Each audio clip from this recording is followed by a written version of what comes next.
Broken objects seem small, harmless, easy to ignore. A cracked mug, a chair that wobbles, a clock that has stopped, a switch that works only when pressed a certain way. You tell yourself it is temporary. You tell yourself you will fix it later. But the mind does not hear your excuses. The mind only registers what you tolerate. Every broken object sends a quiet message into your nervous system. It says disorder is acceptable. It says incompleteness is normal. It says delay has no consequence. Over time, this message becomes a belief, and belief becomes behavior. You stop fixing small things in your life. You stop correcting small mistakes in your thinking. You allow weakness to remain because it feels familiar. Stagnation is not dramatic. It does not arrive loudly. It settles slowly like dust. Broken items are physical symbols of unfinished action. Each time your eyes land on them, your body experiences a subtle tension. A task remains open. Energy is trapped. The mind carries unfinished loops, and these loops drain focus without you noticing. You feel tired, but you do not know why. You feel resistance, but you cannot name its source. Living among broken things trains patience in the wrong direction. It trains you to wait instead of act. It teaches you to coexist with discomfort instead of resolving it. This weakens inner authority. When the environment reflects neglect, the mind learns neglect. Discipline erodes quietly, not through failure, but through tolerance. There is also a deeper layer. Broken objects represent time that has stopped moving. A clock that does not work freezes the sense of progress. A damaged tool suggests effort without result. The subconscious reads these symbols constantly. You may believe you are immune, but the body absorbs patterns long before the intellect intervenes. A space filled with functioning, complete objects creates momentum. A space filled with broken items creates hesitation.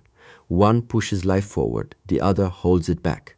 This is why ancient traditions emphasized order, repair, and maintenance, not because of obsession, but because order stabilizes the mind. Repair restores dignity to action.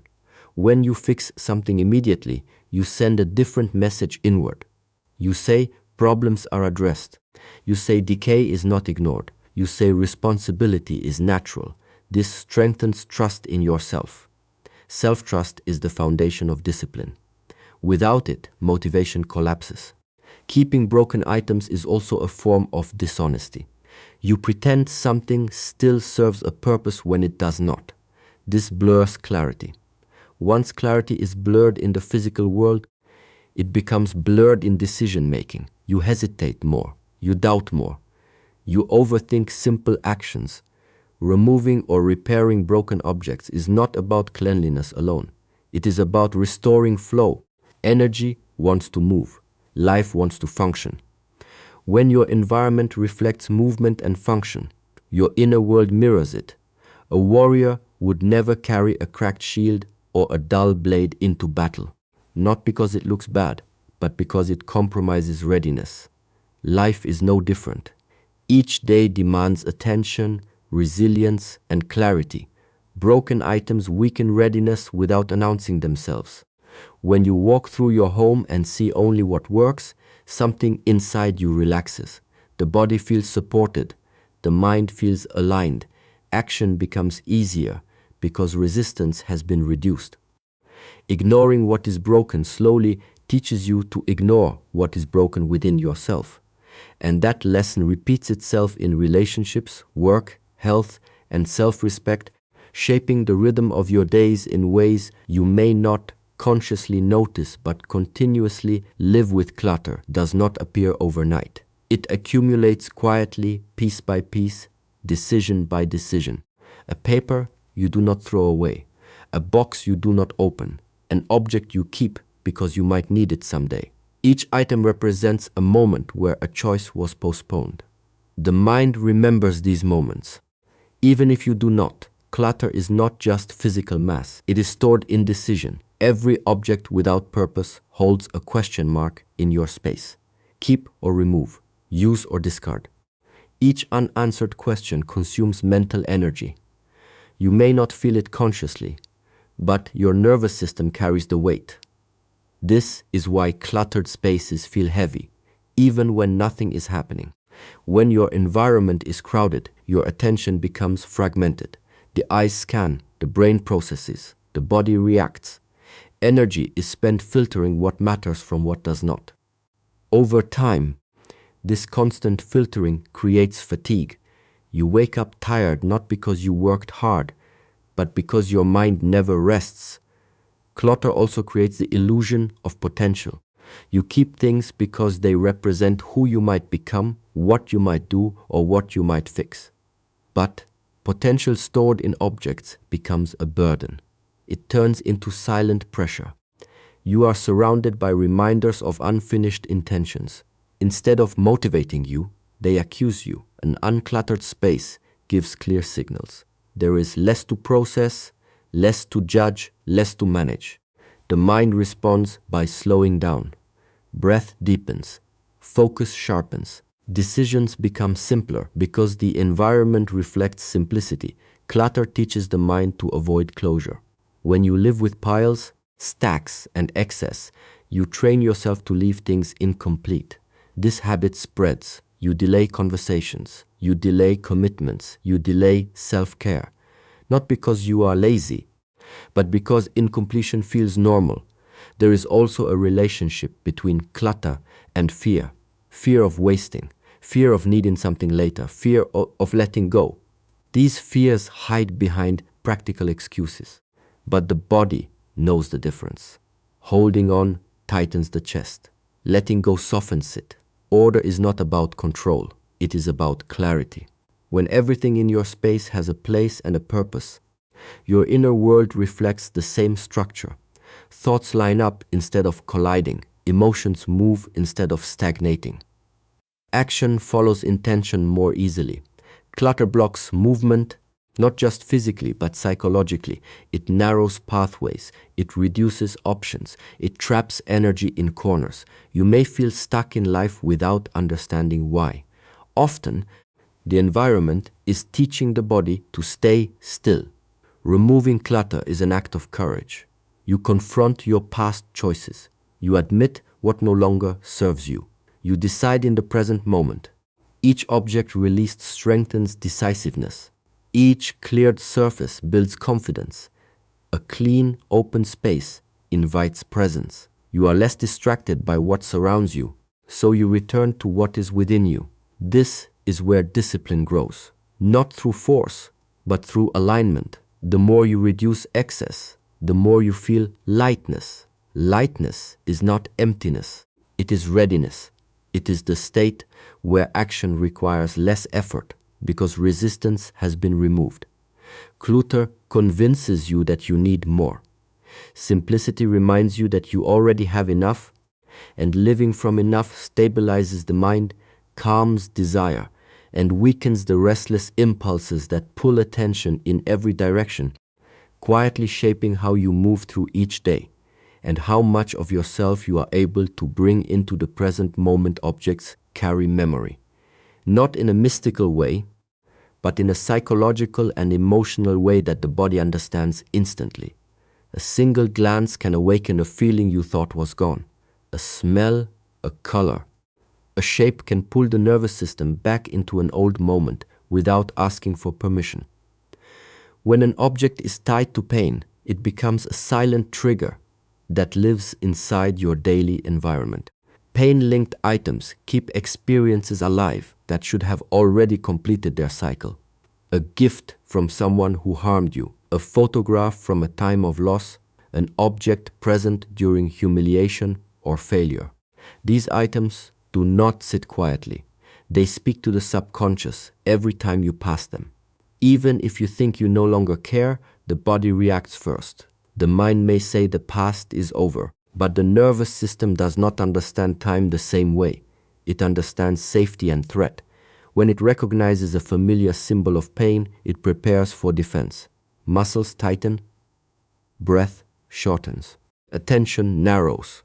This happens in fractions of a second, often without awareness. Living among such triggers keeps the body in a low-level state of alert.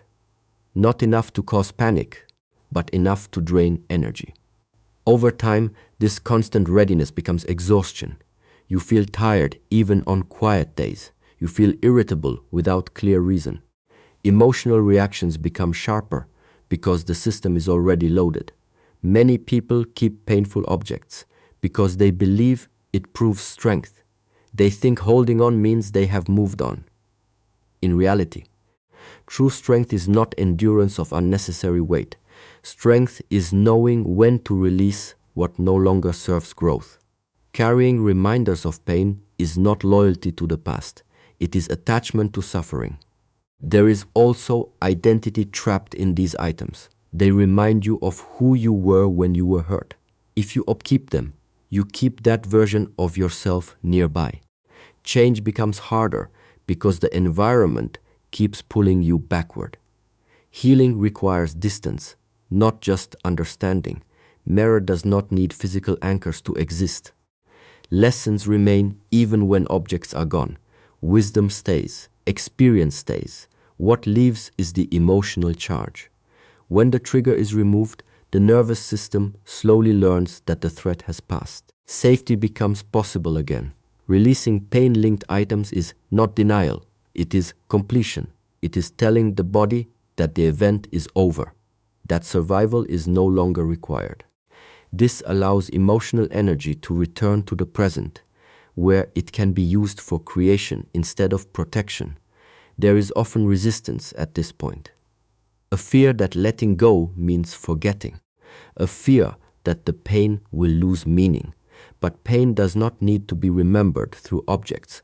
It is remembered through growth, through changed behavior, through clearer boundaries. When the environment is free from emotional landmines, the mind relaxes. Thoughts become less reactive. Silence becomes easier to enter. Presence deepens because the body is not being pulled into yesterday repeatedly. Removing these items also restores self-respect.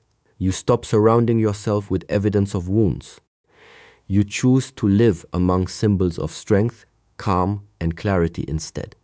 This shifts how you relate to yourself on a daily basis. The space you live in should support the person you are becoming, not the pain you have already survived. And when the reminders of suffering are released, the mind gains room to breathe, the body regains softness, and attention returns to what is alive now rather than what once caused harm and no longer has the right to occupy your inner world. A mirror is a simple object, yet its influence is subtle and deep. Used correctly, it serves awareness. Used excessively, it feeds fixation. When reflections multiply in a living space, attention begins to turn inward in an unhealthy way. The mind becomes preoccupied with appearance, posture, expression, and image instead of action and presence. Every time you pass a mirror, your awareness is pulled outward and then back onto yourself. This constant checking trains self-observation without purpose. Instead of moving freely, you monitor yourself. This monitoring strengthens ego and self-judgment. You begin to see yourself as an object to be evaluated rather than a being to be lived through. Too many mirrors fragment attention. The eyes catch reflections unexpectedly, especially in peripheral vision. The nervous system reacts. For a moment, focus is broken. Over time, these micro-interruptions create restlessness. Stillness becomes harder because awareness is repeatedly pulled back into self-consciousness. Mirrors also amplify comparison, even when no one else is present. You compare yourself to yesterday, to an imagined standard, to a remembered image. This comparison keeps the mind busy and dissatisfied. The present moment becomes something to evaluate instead of something to inhabit. Dark reflections carry another weight. In low light, reflections distort. Shapes are unclear. Movement appears where there is none. The brain is designed to detect threats in shadows. When reflective surfaces capture darkness, especially at night, the nervous system stays alert. Rest is disturbed not by fear, but by subtle vigilance. This is why reflective surfaces near sleeping areas affect sleep quality. Even if you do not consciously notice them, the body does. It remains slightly awake, slightly ready. Recovery becomes shallow. The mind wakes up unrested, more reactive, less grounded. Excess reflection also strengthens identity attachment.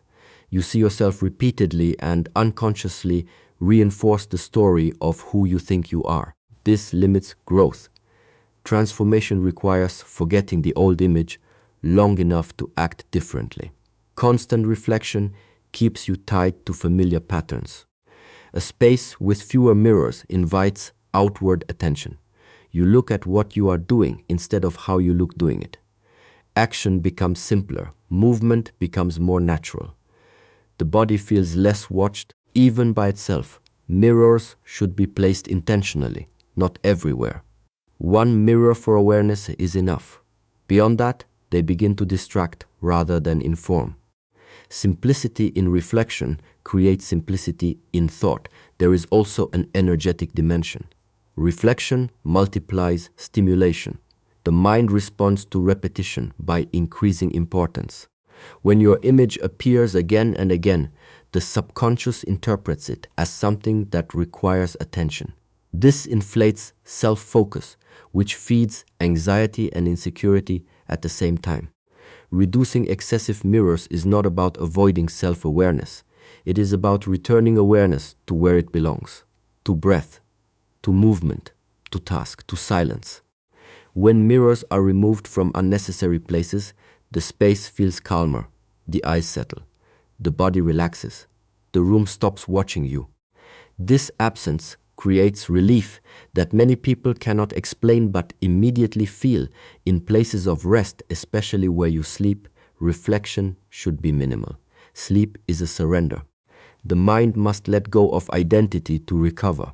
Anything that reinforces self-image interferes with that surrender.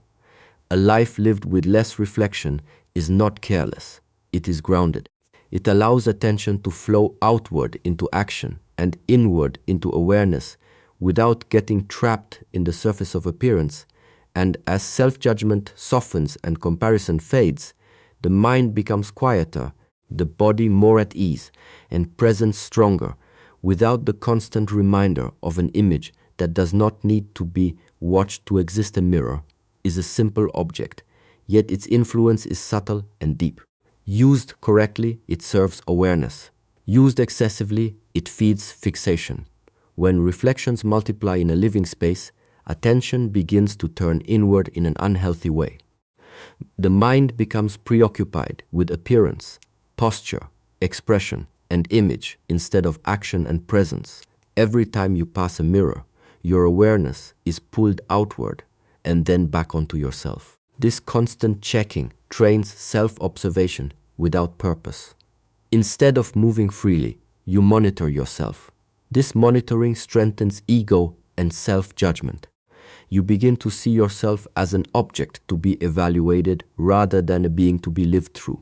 Too many mirrors fragment attention.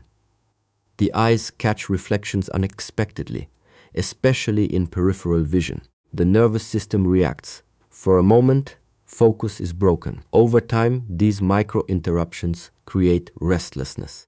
Stillness becomes harder because awareness is repeatedly pulled back into self-consciousness.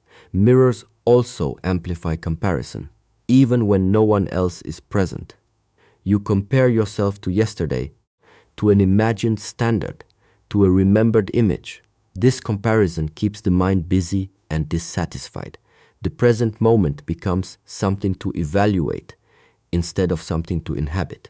Dark reflections carry another weight. In low light, reflections distort. Shapes are unclear. Movement appears where there is none. The brain is designed to detect threats in shadows. When reflective surfaces capture darkness, especially at night, the nervous system stays alert. Rest is disturbed not by fear, but by subtle vigilance. This is why reflective surfaces near sleeping areas affect sleep quality. Even if you do not consciously notice them, the body does. It remains slightly awake, slightly ready. Recovery becomes shallow. The mind wakes up unrested, more reactive, less grounded. Excess reflection also strengthens identity attachment. You see yourself repeatedly and unconsciously reinforce the story of who you think you are. This limits growth. Transformation requires forgetting the old image long enough to act differently. Constant reflection keeps you tied to familiar patterns. A space with fewer mirrors invites outward attention. You look at what you are doing instead of how you look doing it. Action becomes simpler. Movement becomes more natural. The body feels less watched. Even by itself, mirrors should be placed intentionally, not everywhere. One mirror for awareness is enough. Beyond that, they begin to distract rather than inform. Simplicity in reflection creates simplicity in thought. There is also an energetic dimension. Reflection multiplies stimulation. The mind responds to repetition by increasing importance.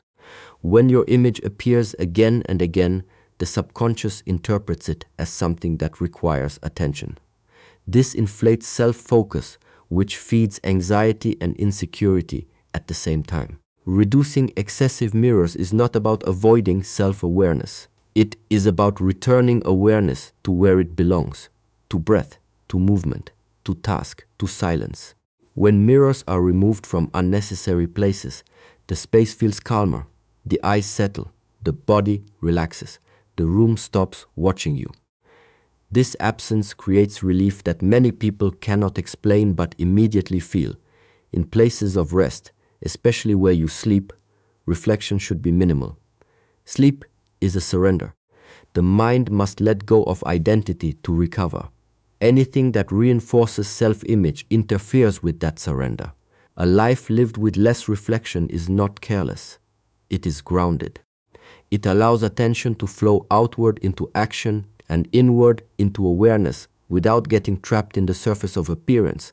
And as self-judgment softens and comparison fades, the mind becomes quieter, the body more at ease, and presence stronger, without the constant reminder of an image that does not need to be watched to exist. Electronic devices create a form of noise that the body understands even when the mind ignores it. A screen may be silent, a phone may be face down, a television may be off, yet their presence still signals stimulation. The nervous system associates these objects with alerts, messages, urgency, and response. When they remain closed during rest, the body does not fully stand down. Sleep is not just closing the eyes. It is a neurological descent into safety. For this to happen, the body must feel there is nothing to respond to. Electronics contradict this signal. They represent potential interruption. Even without sound, they carry expectation. The mind knows something could happen at any moment, and that knowledge keeps awareness partially awake. When rest is shallow, willpower weakens. This is not a moral failure, it is biological. The brain's capacity for restraint, focus, and clarity depends on deep recovery. Without it, impulses become stronger than intention. Small temptations gain power. Irritation rises faster. Patience shortens. Electronic noise fragments attention long before sleep begins. Scrolling, watching, checking trains the mind to move rapidly from stimulus to stimulus. This speed does not stop when the device is put down. It lingers. When you lie in bed, the mind continues to jump, replay, anticipate. The body is still, but the system is active. A room filled with electronics becomes a place of activity instead of restoration. The boundary between doing and resting dissolves. Without clear boundaries, the mind never fully switches modes. This creates a constant state of low-grade exhaustion that many people mistake for normal life. Weak rest leads to weak presence. You may be physically awake, but mentally dull. Decisions feel heavier. Emotions feel louder. The capacity to pause before reacting disappears. This is how habits take control. Not through force, but through fatigue. Electronics also pull attention outward. They connect you to distant events, other people's lives, endless information. When this continues into the night, the mind remains externally oriented. Silence becomes unfamiliar. Stillness becomes uncomfortable. Removing electronic devices from sleeping areas sends a powerful message to the nervous system. It says there is nothing to track, nothing to respond to, nothing to manage. This allows deeper layers of relaxation to activate. Breath slows, muscles release, thought volume decreases. Over time, this restores inner authority. When rest is complete, self-control feels natural instead of forced. You do not have to fight impulses because the mind is not starved for stimulation or relief. Calm becomes the baseline. There is also a psychological clarity that emerges. When the last and first moments of the day are not filled with screens, the mind regains continuity. You wake with less confusion. You sleep with less residue. Identity becomes less reactive and more stable. Many people fear disconnection because they confuse availability with importance. They believe being reachable at all times gives them value. In reality, constant reachability erodes strength. A tired mind is easily influenced, easily persuaded, easily distracted. Silence at night rebuilds boundaries. It teaches the body that rest is protected. Over time, this protection extends into waking hours. You become less reactive to notifications, demands, and pressure because your system is no longer depleted. Electronic noise is not loud, but it is persistent. It steals rest in small amounts, night after night, until willpower feels unreliable and discipline feels like effort instead of expression. And when true rest returns, clarity strengthens, impulses lose their grip, and the mind regains the quiet firmness needed to choose long-term strength over short-term comfort again and again without force. Cleanliness is often misunderstood as a concern for appearance, but its deeper function is psychological and internal. A neglected space communicates a silent message to the one living inside it. That message is not about dirt or order, but about worth. When corners are ignored, when surfaces remain dusty, when mess is allowed to settle, the subconscious receives the idea that care is optional. The environment constantly educates the nervous system. It teaches you how much attention to give, how much effort is necessary, how much respect is deserved. When your surroundings are unclean, the lesson is subtle but persistent. You learn to overlook small responsibilities. You learn to step over disorder instead of addressing it. This habit spreads inward. Cleanliness creates structure. Structure calms the mind. When the space around you is maintained, the brain does not need to stay alert for disruption. Visual harmony signals safety. Safety allows the body to relax. Relaxation restores energy. This sequence is natural and automatic. Neglect has the opposite effect. Visual disorder keeps the mind scanning. It looks for what is wrong, what needs fixing, what should be avoided. Even when you are not consciously thinking about it, the brain remains partially engaged. This creates background tension that accumulates over time. A clean space supports self-respect. Each act of cleaning is a form of self-address. You are telling yourself that your environment matters, and therefore you matter. This strengthens internal alignment. When self-respect is embodied physically, it becomes easier to maintain it emotionally and mentally. Many people wait to clean until motivation appears. This reverses the natural order. Action creates clarity, not the other way around. Cleaning does not require inspiration. It requires decision. Once movement begins, resistance dissolves. There is also an element of presence in cleaning. Simple actions like wiping, arranging, and organizing bring attention into the body. The mind quiets because the task is clear and immediate. This is why traditional disciplines treated cleaning as practice, not chore. Cleanliness removes friction. When objects are where they belong, tasks require less effort. Less effort reduces frustration. Reduced frustration increases patience. Patience strengthens discipline. This chain is practical, not philosophical. A neglected space slowly lowers standard. You become used to less order, less care, less intention. This adjustment happens gradually, which makes it dangerous. You do not notice the shift until dissatisfaction becomes normal. Cleanliness also creates readiness. When your space is in order, you are prepared for movement. You can act without delay. You can think without distraction. You can rest without guilt. Some believe disorder reflects creativity. In reality, sustained disorder drains creative energy. Creativity needs freedom, and freedom requires space. When the environment is crowded with neglect, the mind mirrors that crowding. Cleaning is a form of closing loops. Each finished action completes a cycle. Completion releases energy. Incomplete tasks trap it. A clean space is full of completed actions, which creates a sense of quiet accomplishment without words.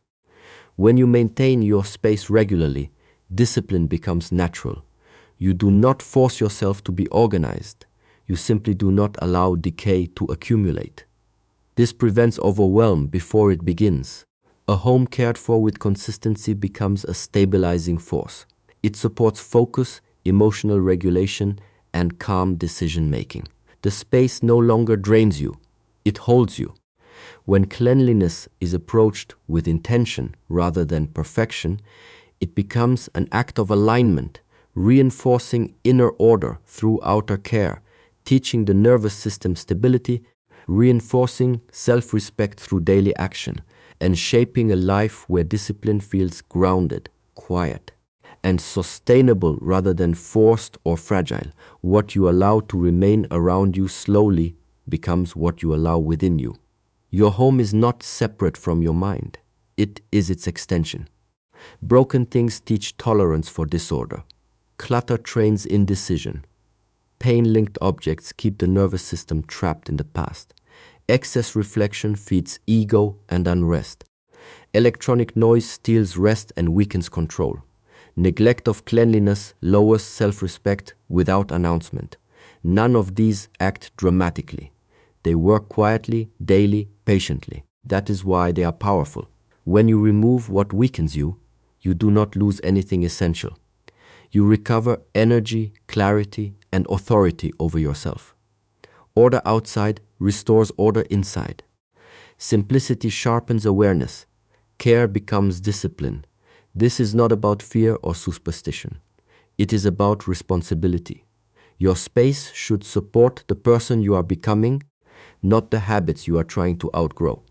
Chom does not begin with grand declarations. It begins with small, deliberate acts. Fix what is broken. Clear what is unnecessary. Release what belongs to the past. Reduce what distracts. Protect your rest. Maintain your space. Do this consistently, and you will notice something subtle but profound. Your mind becomes quieter. Your reactions slower. Your choices stronger. When the environment no longer pulls you down, the inner struggle softens, and self-mastery stops feeling like a battle and starts feeling like a natural way of living.